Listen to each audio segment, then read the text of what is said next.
Darren, thank you for coming back into the studio this time. No worries, it's cool. A different environment. Obviously, I was working as the intern with you there the other day, which went live.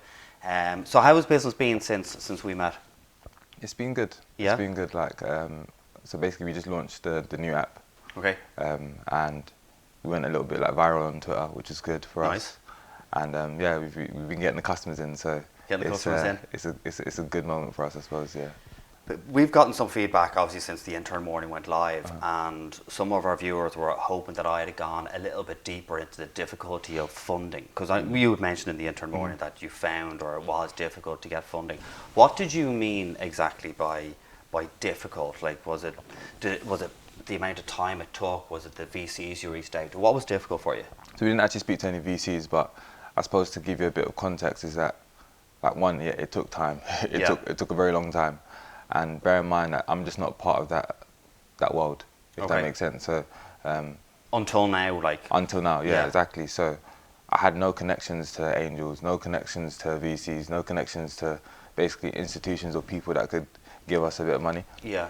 So it was navigating that world, and even learning to talk the language to an extent, because I'll be going up to a meeting and I'll be speaking to one of my boys and be like, "Yo, Andy, I beg you drop me some peas." And it just doesn't work like that. So it was me kind of just re-educating myself, just so I could kind of break some of the barriers. So I could just give you a few examples. Like when I was going and reaching out to investors, for example, I was doing a lot of cold calling, like emails and whatnot. Yeah. And that just wasn't effective for me. And I suppose for a founder, you have this baby and you think that it's amazing. You think that it's going to change the world. Yeah. And then you're just getting rejections. In fact, you're lucky if you get a rejection. You actually get aired most of the time. Yeah, of course, yeah. And that's what was very, very difficult. It was founders have a bit of ego in it, and for me, your ego is constantly just getting bruised and bruised. And it's humbling. It's actually a good thing, because it brings you back down to reality, and you have to realize that this thing is difficult and you've decided to go down the hard path, if that makes sense. Well, everyone does. Everyone has their own idea, and it's their own baby as such, you know, and everyone thinks this is the next big thing, you know, and it's going to do well, and everyone needs to jump on board with this. And it is difficult when you reach out to VCs. The only problem with VCs or angel investors, that they constantly get the same thing in day after day. It's like applying for a job. You know, hundreds of CVs come in, and it's something that sticks out, that gets people's attention. So what worked for you in the end? Because how did you get someone's attention to invest? What was crazy is that I was very bad. I'd admit that I was very bad at articulating how we were different. Yeah. In fact, again, I can give you stories for days, by the way.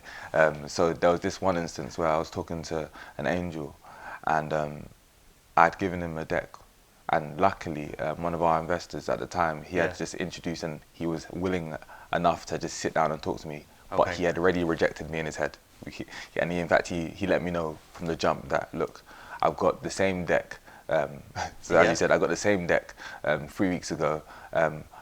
From you or from? No, from someone else. Okay, all right. He named them as well. So and he's like, look, there's too many competitors in the market, and yeah, basically I don't think you have legs. I don't think that business has legs. Okay. And luckily for me, so I might be bad at articulating our vision via paper, via pitch deck, but I'm very, very good at articulating in person, even more so when the product is actually right next to you. So I was cheeky, and I said to one of our customers, because by this time we're fully booked, I was like, yo, please, I'll give you 50% off, but I want you to have a haircut right outside this guy's office. Okay, yeah. So when I was talking to him about the business, I was like, look, why don't we have the meeting in my product? And he's like, what? Okay. He's like, let's go outside. Just to show him exactly what it is. But by this point, he actually thought that Trimit was a marketplace platform to connect you to to connect a user to a barbershop, not a mobile barbershop, as in the back of a van. Yeah. So when we went outside, he was like, oh my days, what the heck is this kind of thing? And so what was he expecting then, when you were going to do it? Because you were obviously arriving in a van. You just thought. No, I didn't arrive in a van. So I came. So while we were in the meeting, I told the customer and the barber to just come midway through my meeting. Oh, okay. So he just saw me as me, and I was just talking to him about the business. But because of the preconception that he had of what the business was, the conversation was just very stiff, and it was just more so he was just trying to give me a bit of advice. Okay. To cut a long story short, like when he actually saw the van, luckily, like when you saw on the day, like there was a bit of a crowd, people were taking pictures. In fact, a few people, no, one person booked right there and then. So then when we went back into his office to speak, the tone and the conversation was very, very different. Did he invest in the end? Yeah. No, he did? Yeah, he ended up putting money in. Well, so when it comes to his initial perspective on the company, right, do you think that was down to the pitch deck not explaining it properly, or was it down to him kind of going, oh, I've seen this before already, and dismissing it a little bit because he didn't understand it at the beginning? I've never asked, so I can't say. My assumption is that, like, so I've actually sat next to one of my investors as he's reading the deck. Yeah. I was shocked. I was so shocked. He went through the deck in about 30 seconds. How long was the deck? Like 10 pages. Okay, all right, yeah. So like he went through that in record timing. Yeah. And I think a lot of investors, because they've seen so many, there's core bits that they just draw out quickly and then they kind of disregard the rest. So I think maybe in his instance, and sorry if this isn't true kind of thing, but in his instance, he probably just didn't go through the deck properly. Okay. But luckily enough for me and for himself as well, he was able to give us the true time that we needed to actually go through and to actually talk about the business. It's incredible though that you got actually investment from him in the end. Yeah, but remember, like when you put a pitch deck together, you've put so much time and effort and love into it, right? And it's like even when we do a promo video. I remember showing people promo videos that we did, and it was 60 seconds long, and I sat down with them to watch it. And like 10 seconds in, they look away and they start talking. I'm like, it's 60 seconds, buddy.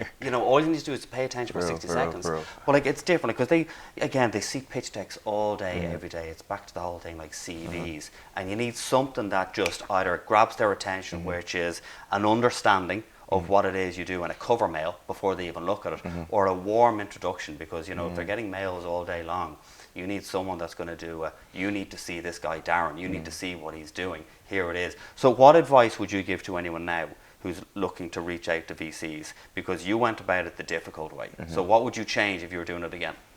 Honestly, I think, because I've actually thought about this before, and the reason why I'm taking long is because there's nothing really that I would change, and that's not me saying that the whole process was perfect. It was just more so that at least there was a process. If anything I was going to change is maybe at the very beginning when I was creating my pitch decks, I didn't have that harpoon that would capture their attention. And I suppose as you go through the process, you constantly iterate. So by the end of it, the conversations that we're having were, first of all, much cleaner in regards to like just getting down to the nitty gritty very quickly. And the actual pitch deck as well was pretty good. So maybe I'd go about having a harpy moment within the pitch deck very, very early within the pitch, if that makes sense. Yeah, no, of course. We're going to run out of time. Before we do though, where can people get the app? So it's on the App Store, it's on Google Play as well. So literally Android or iOS, just download, trim it, type it in, and you'll be able to find it. Is it under Trim It app or just Trim It? Trim It. Okay. Well, look, thanks again for coming in. No, we know you're busy. You're trying to build a business. Thanks so much for coming in. No, thank you very much, man. Thank you. Cheers.